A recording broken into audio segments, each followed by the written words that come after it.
संविधान का खून करने वाली सरकार नहीं चलेगी। राष्ट्रीय पिछड़ा वर्ग मोर्चा का विजय हो। पिछड़ों का नेता कैसा हो, पिछड़ों का नेता कैसा हो, ओबीसी का नेता कैसा हो, राष्ट्रीय पिछड़ा वर्ग मोर्चा का विजय हो। राष्ट्रीय पिछड़ा वर्ग मोर्चा के द्वारा आज एक रैली निकाली गई है, तो आइए देखते हैं कि इन लोगों के क्या मांगे हैं सरकार से। सर, पहले आपका नाम बताइए। मेरा नाम विक्की बिलखुड़ है। मैं राष्ट्रीय पिछड़ा वर्ग ओबीसी मोर्चा का विदर्भ कार्यकर्ता हूँ। ये किन मांगों को लेकर सर आज की आपकी ये रैली निकली हुई है? यह ओबीसी की जाति निहाय जनगणना सरकार द्वारा होनी चाहिए, इसलिए इस रैली का नियोजन किया गया है और यह रैली देश के लगभग 563 जिलाओं में हो रही है। कुछ मांगों को लेकर आप ये रैली निकाल रहे हैं? हाँ, वैसे हमारे लगभग 15 से 20 मांगे हैं, जिसमें ओबीसी की जाति निहाय जनगणना का मामला है, साथ ही किसानों का एमएसपी कानून लागू होना चाहिए, यह मांग है। साथ ही जो इलेक्ट्रॉनिक वोटिंग मशीन के माध्यम से जो चुनाव में गड़बड़ी कर जो सरकारें चुनकर आ रही है और ऐसी सरकारें हमारे देशवासियों के विरोध में वो कानून बना रही है, तो ऐसी ईवीएम मशीन बंद होना चाहिए, उसकी भी मांग को लेकर यह रैली का कार्यक्रम है। तो ऐसी लगभग 15 से 20 मांगों को लेकर हम यह रैली कर रहे हैं, इस आंदोलन को कर रहे हैं। अगला आंदोलन जिस प्रकार से हमने यह 4 चरण में आंदोलन की घोषणा की थी, जिसका पहला चरण 30 मार्च को हमने 31 राज्य के सभी 563 जिलाओं में हमने राष्ट्रपति को ज्ञापन दिया। उसके बाद में हमारा जो दूसरे चरण का आंदोलन था वो 5 अप्रैल को हमने 563 जिलाओं में हमने धरना प्रदर्शन किया। अभी यह इसका तीसरा चरण का आंदोलन है, जो आज दिनांक 17 अप्रैल को हम देश के 563 कलेक्टर ऑफिस के ऊपर में, जिला कचहरी के ऊपर में हम यह रैली प्रदर्शन का काम कर रहे हैं। और इसके बाद में हमारा जो आखिरी आंदोलन होगा, चौथा जो चरण होगा, वो 30 अप्रैल को हम भारत बंद कर रहे हैं। सर, मैं ऐसा पूछना चाह रहा हूँ आपसे कि ओबीसी को तो 27% आरक्षण है, तो फिर आप जाति निहाय जनगणना की मांग क्यों कर रहे हैं? जाति निहाय जनगणना की मांग इसलिए की जा रही है कि भारत में 26 जनवरी 1950 को संविधान निर्माण हुआ। संविधान में लोकतंत्र है और लोकतंत्र यह कहता है कि संख्या के अनुपात में सभी को प्रतिनिधित्व मिलना चाहिए और हर 10 साल में देश के लोगों का सेंसेक्स होना चाहिए, कास्ट बेस्ड सेंसेक्स होना चाहिए। यह सारा नियम है। इसके बावजूद भी जो आखिरी बार ओबीसी की जनगणना 1931 को की गई थी, उसके बाद में आज़ाद भारत के 75 साल हो गए, 31 के बाद अभी तक के जनगणना नहीं की।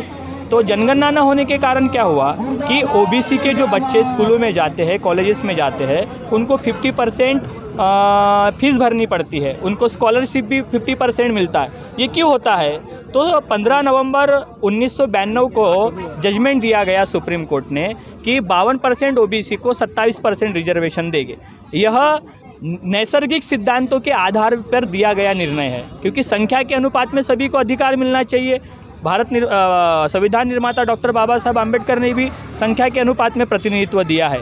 तो 52% ओबीसी है 1931 में, और 15 नवंबर 1992 को रिजल्ट आता है सुप्रीम कोर्ट का कि 27% रोकना चाहूँगा। मैं इसमें इस सवाल में और एक सवाल आपको ये पूछ रहा हूँ कि क्या अब बाबा साहब जो है वो ओबीसी वर्ग में अब प्रचलित हो रहे हैं?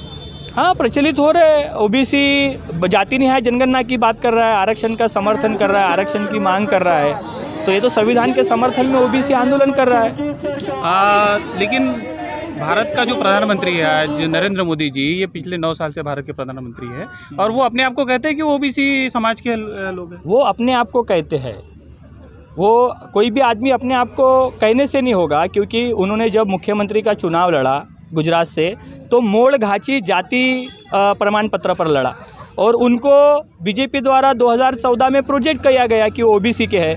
अभी दूसरा संदेह खड़ा होता है कि जो कहते थे कि हम हमारी सरकार आने के बाद ओबीसी की जनगणना करेंगे, वो सुप्रीम कोर्ट में हलफनामा दे रहे हैं कि ओबीसी की जनगणना नहीं करेंगे।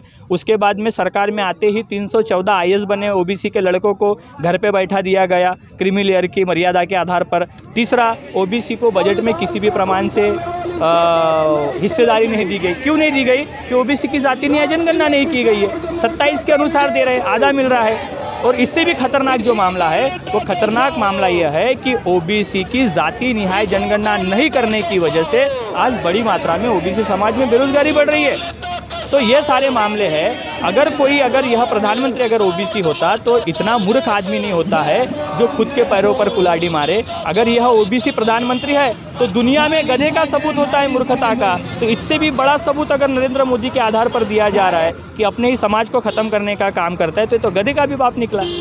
तो क्या कारण है ये जो सरकार है ये यानी इतने आंदोलन हो रहे हैं देश भर में, आज ओबीसी सड़कों पर है अपनी जातिगत जनगणना करवाने के लिए, तो क्या सरकार के पास में ऐसी शक्ति है जिस वजह से वो लोगों की बात सुन नहीं रही है? बिल्कुल, आपका सवाल बहुत जायज़ है कि 8 अक्टूबर 2013 को सुप्रीम कोर्ट कहता है कि इलेक्ट्रॉनिक वोटिंग मशीन से free, fair and transparent election नहीं हो सकते, और इसको पकड़ने के लिए फिर से 2017 में जजमेंट आया सुप्रीम कोर्ट का कि 100% VVPAT paper trail electronic voting machine के साथ लगाना चाहिए। पर सरकार उसकी गिनती नहीं कर रही है, क्योंकि ईवीएम की गड़बड़ी, चोरी पकड़ने का अगर दस्तावेज है तो वह वीवीपीटी पेपर ट्रेल, लेकिन वो कब होगा? जब उसका मिलान किया जाएगा। तो वर्तमान में सरकार, सुप्रीम कोर्ट और निर्वाचन आयोग, ये तीनों लोग मिलकर बदमाशी कर रहे हैं ईवीएम मशीन को कैप्चर करके। वो इसलिए कर रहे हैं कि देश में किसान आंदोलन कर रहा है, बेरोजगार आंदोलन कर रहा है, ओबीसी आंदोलन कर रहा है, एससी एसटी के लोग कर रहे हैं, यानी सामाजिक जीवन में जितने भी लोग रहते हैं वो सारे आंदोलन कर रहे हैं। तो क्या सरकार को इस बात का डर नहीं कि ये लोग अगर विरोध में जाकर अगर वोट करेंगे तो उनकी सरकार गिर सकती है? इसके बावजूद भी ये हिटलरशाही क्यों कर रहे हैं? तो इसका केवल मात्र एक ही कारण है, वो सुप्रीम कोर्ट ने जो जजमेंट दिया कि इलेक्ट्रॉनिक वोटिंग मशीन से ईमानदारी से इलेक्शन नहीं हो सकते, और यह सरकार के पास ईवीएम मशीन है, इसीलिए यह बदमाशी कर रही है, हिटलरशाही कर रही है, रंगदारी दिखा रही है। तो सभी लोगों ने, जितने भी लोग अपने अपने स्तर पर आंदोलन चलाने वाले हैं, इन लोगों ने अपना कॉमन मिनिमम प्रोग्राम बनाना चाहिए। अगर ये सारे लोग अपने अपने मुद्दे को लेकर आंदोलन कर रहे हैं, इन्होंने पहले नंबर का मुद्दा लेना चाहिए कि इलेक्ट्रॉनिक वोटिंग मशीन भारत देश में बंद हो। बांग्लादेश जैसा राज्य बंद करता है, ये सारे राज्य बंद कर रहे हैं, ये देश बंद कर रहे हैं, और भारत में ही यह जो शासक वर्ग है ईवीएम लाता है। तो मैं सभी लोगों से आह्वान करता हूँ, जितने भी आंदोलन करने वाले हैं अपने अधिकारों के लिए, उन्होंने ईवीएम मशीन को ही आंदोलन का आधार बनाना चाहिए और उसके बंद होने के लिए विद्रोह करना चाहिए, सभी की समस्या का समाधान हो जाए। क्या कारण है सर, जो भारत का शासक वर्ग आप जिसे कहते हैं वो इस देश के जो मूल निवासी बहुजन समाज है उसके ऊपर इस तरह से कानून लगाकर अन्याय अत्याचार करता है? क्या कारण हो सकता है? इसका कारण एक है कि भारत का संविधान कहता है अल्पसंख्यक लोग बहुसंख्यक लोगों पर राज नहीं कर सकते, और अल्पसंख्यक लोगों को अगर इस देश की व्यवस्था पर काबिज होना है तो उनके ऊपर अन्याय अत्याचार करना पड़ेगा, उनमें समस्याएं निर्माण करना पड़ेगा, उनके संवैधानिक अधिकारों को ख़त्म करना पड़ेगा, जिसके कारण वह गुलाम बनकर रहे। अगर ऐसा होता है तो उनकी सोच नहीं बनेगी शासक बनने की। इसीलिए शासक वर्ग हमारे लोगों की सोच शासक बनने की नहीं बनने दे रहा है, यह प्रमुख हमारी समस्या है। तो इसके लिए यह जो है, हमें बहुसंख्यक लोगों को इकट्ठा आकर कॉमन मिनिमम प्रोग्राम के आधार पर लड़ना होगा, तभी हमारे समस्याओं का समाधान हो सकता है। नहीं तो वो लोग जैसा हमारे को अलग अलग करके पीट रहे हैं, वैसा अगर हम अलग अलग ही लड़ते रहेंगे तो हमारा कुछ नहीं होने वाला। धन्यवाद सर, बहुत।